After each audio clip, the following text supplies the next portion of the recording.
कौन है, नाम हमको नहीं पता, आशुतोष नाम का टाइप का आदमी, कोई सारिका पासवान जी को कपड़ा नंगा सब कर रहा है, खोल देंगे। अब इधर से भी गाली गलौज हो रहा है। हमने कहा नेता लोगों से, चुनाव लड़ने के लिए किसी समाज को, किसी परिवार को मां बहन मत करिए। इस सब धंधा से बिहार में बचे, वैसे ही बिहार खत्म हो चुका है। कब तक आप जात के आधार पर चुनाव लड़िएगा? कब तक आप हिंदू मुसलमान करके चुनाव लड़िएगा? समाज को बांटिएगा।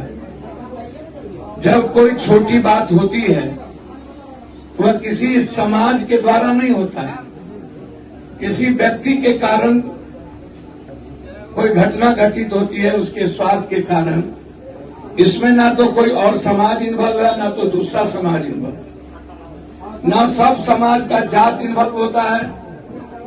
गलत आदमी हम हो सकते हैं तो पूरा जादव को या पूरा भूमिहान को, ब्राह्मण को आप घड़ियाइए, पूरा जातिवादी सूचक शुरू हो जाता है। जैसे उत्तर प्रदेश में एक पिछड़ा समाज का बेटा प्रवचन दे रहा था, प्रवचन में क्या किया, उसको नहीं देने दिया, माथा मुड़ा दिया, औरत के पेशाब छिड़क दिया, नाक रगड़वा दिया। ये 2 लोग 4 लाख लोग की जात नहीं किया। अब चुनाव लड़ने के लिए हम जाति को चिन्हित कर दें, फलना जात आज भी खराब है, तो सब खराब नहीं होता है, नहीं होता है। कोई एक महमूद खराब होगा, उसको आप सारे मियाँ को खराब कर दीजिए। कोई एक छुतारू ऋषि खराब होगा, पूरे दुसाध और ऋषिदेव को गरियाइए। तो कल से मैं देख रहा हूं, परसों से मैंने ट्वीट भी किया, और मैं नेताओं के आचरण से मुझे चिंता है। चलिए, पेशेंस के साथ काम किया, प्रशासन ने आपका सहयोग किया, लगातार डीएसपी, एसपी, डीएम से हमारी बातचीत होती रही, हर दिन बातचीत हुआ।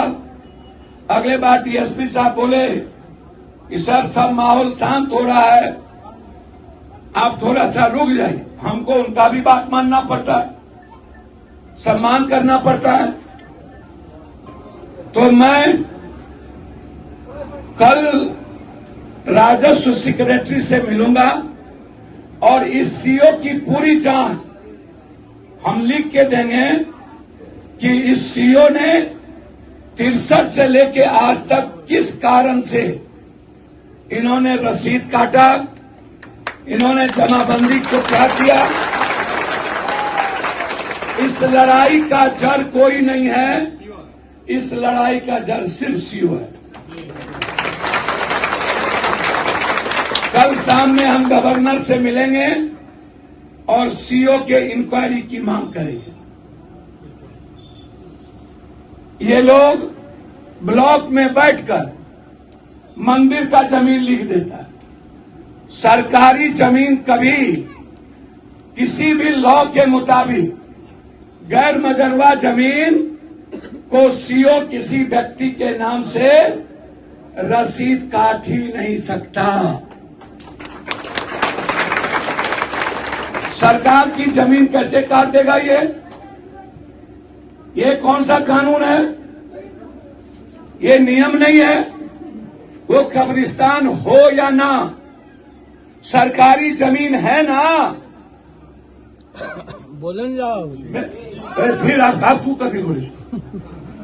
सरकारी जमीन जब है तो सरकार को तय करना है कि वो कब्रिस्तान में कितना जमीन है और कितना जमीन नहीं है। यदि जितना जमीन कब्रिस्तान में सरकार के द्वारा पहले से खाता के साथ, वो खेसरा के साथ दिया हुआ है, वो सरकार उसको माफी करके दे। और जो गैर मजरवा सरकारी जमीन है, जो कब्रिस्तान में खेसरा के द्वारा नहीं है, आप उसको अपने पास रखिए। ये सीओ कौन होता है सरकार के जमीन को रजिस्ट्री करने, जमाबंदी करने का? इसीलिए भी सीओ ने पैसा लेकर के इस तरह के काम को किया है। हम इसकी इंक्वायरी जांच कराएंगे, हम आपको वादा करते हैं। जितना बड़ा ताकत हो, आप याद रखिएगा,